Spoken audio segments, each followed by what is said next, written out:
नमस्कार, मैं हूँ आलोक तिवारी और अभी मैं मौजूद हूँ दिल्ली के होटल ले मेरिडियन में, जहाँ सीजीआर का 11वां स्थापना दिवस मनाया जा रहा है।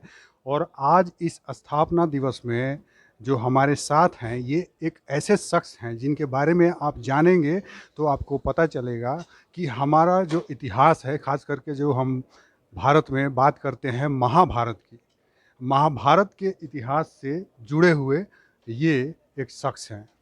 और हम आपको बता दें कि ये इनका नाम जीत तंवर है और ये यहाँ किस हैसियत से आए थे, किस तरीके से आए थे, ये खुद बताएंगे। सबसे पहले आपका बहुत बहुत स्वागत है। क्या बताएंगे इस कार्यक्रम के बारे में? आपका भी बहुत बहुत स्वागत है और नमस्कार। CEGR का जो ये ली मेरिडियन होटल दिल्ली में हुआ है, ये एजुकेशन के उपलक्ष्य में हुआ है कि एजुकेशन किस तरीके से हम बच्चों तक पहुंचा सकते हैं और एजुकेशन का किस तरह से विकास जो बढ़ सकता है, पहले से बेहतर बने।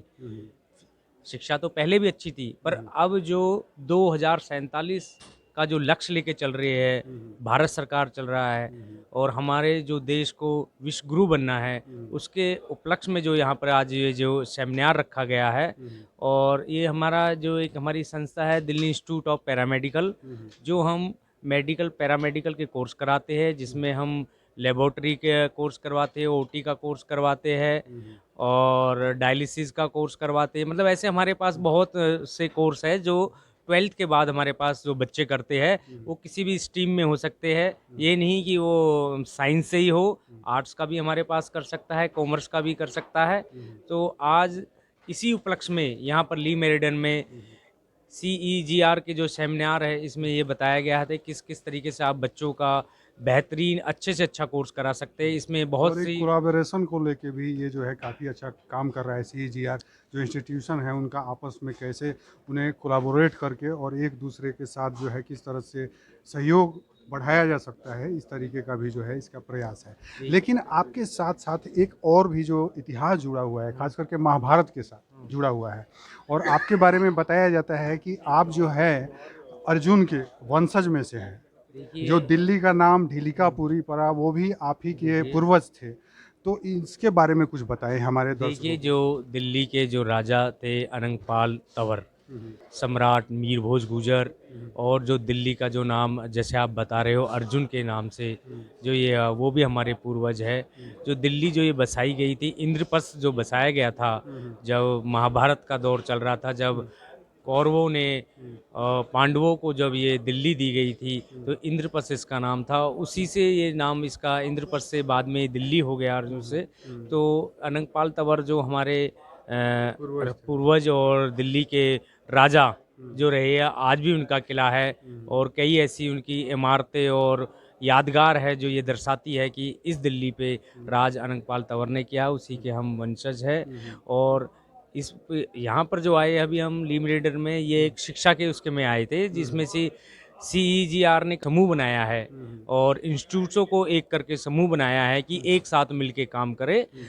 उसके उपलक्ष्य में आज हम यहाँ पर आए हैं। तो बड़ा अच्छा लगा, काफ़ी लोगों के अनुभव, प्रोफेसरों के, और काफ़ी दूर दूर से कई अलग अलग स्टेटों से जो यहाँ पर आए थे, कुछ प्रोफेसर जो, और कुछ भारत सरकार के एजुकेशन मिनिस्ट्री से जो यहाँ पर जुड़े हुए, ने इसके बारे में बताया कि आप कैसे एजुकेशन को आगे बढ़ा सकते हो। आपको कैसा लगता है, जैसे आप जो है पांडव के वंशज हैं, तो अपने आप को उनके वंशज के रूप में मान के आप क्या क्या आपको अनुभूति होती देखिए है, जो ये आपके तो पूर्वज थे उनके प्रति अनुभूति क्या सोच? अनुभूति तो बहुत अच्छी होती है जब पता लगता है कि इतिहास के बारे में, जब हम इतिहास को खोल के देखते हैं और इतिहास के पन्ने को जब पढ़ते हैं, तो उसमें जब हमारा कहीं नाम जिक्र आता है और हमारे पूर्वजों का नाम आता है, वंशजों का नाम आता है, तो नेचुरली बात है किसी के लिए छाती चौड़ी हो जाती है कि हम उसके वंशज हैं। और भगवान की कृपा है कि रही है कि जो उन्हीं की वजह से आज हम जो यहाँ इस धरती पे है, और इतिहास को बार बार लोग बाग पन्ने खोल के हमसे ये बोले जाते हैं कि आप उसके वंशज हो, क्योंकि वंशज होना भी एक बहुत बड़ी बात है। और एक अच्छे वन किस किस वंश से हो, वंश भी अलग अलग होते हैं कि किस वंश से, एक अच्छे वंश से होते हो, तो हमें बहुत प्राउड होता है कि हम उस वंशज से हो और गुर्जर जाति से है। और बड़ा गर्व होता है। एक ही जाति है जो भारत में जो ये लिखती है कि आई एम प्राउड गुर्जर जाति, जो नाम के पीछे वो लगाती है। नहीं तो अगर मैं वैसे बुरा ना माने तो अगर कोई जाति का नाम लगा देता है तो उस पर कई उंगलियां उठने लगती है, पर हम गर्व से कहते हैं। आपने देखा होगा दिल्ली में या एनसीआर में, यार कहीं भी जा रहे तो गाड़ियों के पीछे वो लिखा रहता है कि गुर्जर।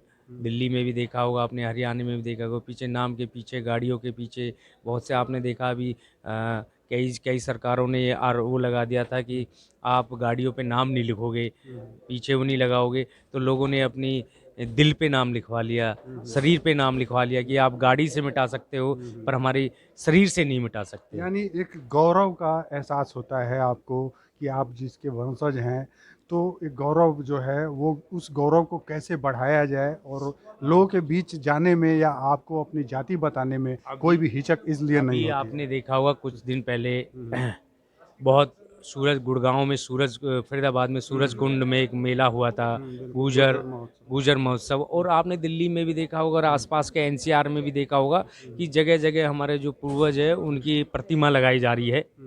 हर गांव में प्रतिमा लगाई जा रही है, बोर्ड लगाए जा रहे हैं, और तो बड़ा अच्छा लगता है कि और पूरे भारत में जैसे सम्राट मीर भोज गुर्जर जी ने राज किया था तो उनकी भी प्रतिमा जगह जगह लगाई जा रही है। तो इस वजह से हमें बड़ा प्राउड होता है कि हम हमारे वो वंशज है, और हमें बड़ी खुशी लगती है और हमारा सीना चौड़ा हो जाता है कि हम उसके, और हम चाहते हैं कि अपनी जाति के जितने भी लोग बहुत सरल स्वभाव के होते हैं, नेचुरल होते हैं, उनमें कोई बनावट नहीं होती है, दिखावा वो नहीं करते हैं, वो जैसे है ऐसे ही रहते हैं। तो बड़ा अच्छा लगता है जब कहीं ये, जैसे कि आपने पूछा और कोई पत्रकार भाई ये पूछते हैं तो हमें भी बड़ा अच्छा लगता है कि क्योंकि पत्रकारिता में ही ज़्यादा इनके बारे में जानकारी होती है, कुछ आपके माध्यम से भी हमें पता लगता है। हम आप सर्च भी करते हैं, आप जैसे हम आपके बारे में पता किए फिर आपसे ये सवाल कर रहे आपके माध्यम से भी हमें पता लगता है कई चीज़ों का, जैसे हमें जिस चीज़ की नॉलेज नहीं है तो आपके माध्यम से भी बहुत पता चलता है हमें, क्यों आप सर्च करते हो, आप जगह जगह प्रांत प्रांत ये भ्रमण करते हो, तो आप सभी ऐसी ऐसी चीज़ों को जोड़ने का भी कोशिश करते हैं। जोड़ते हो, तो बड़ा अच्छा लगता है हमें। आपका बहुत बहुत धन्यवाद, आपने ये जवाब दिया और हमें भी इस रिपोर्टिंग के द्वारा यह बात आप तक पहुंचानी थी कि खास करके जो हम अपने इतिहास के बारे में बात करते हैं और खास करके जो महाभारत कालीन इतिहास है उसमें पांडव का नाम और विशेषकर अर्जुन का नाम लिया जाता है, जो आज भी गीता की जब जब बात की जाती है तो अर्जुन का बात भी उसमें ज़रूर आता है, अर्जुन का जिक्र उसमें ज़रूर आता है और एक तरह से हम माने कि उसके नायक के तौर पर उनको देखा जाता है। और हमें इस कार्यक्रम में इनसे मिलकर बहुत खुशी हुई और इसलिए हमने ये रिपोर्टिंग की और इनके संस्था के बारे में बताते हुए और साथ ही साथ इनके बारे में भी हमने आपको बताने की कोशिश की। आप देखते रहिए हम सब की आवाज़, हम सब मीडिया। नमस्कार।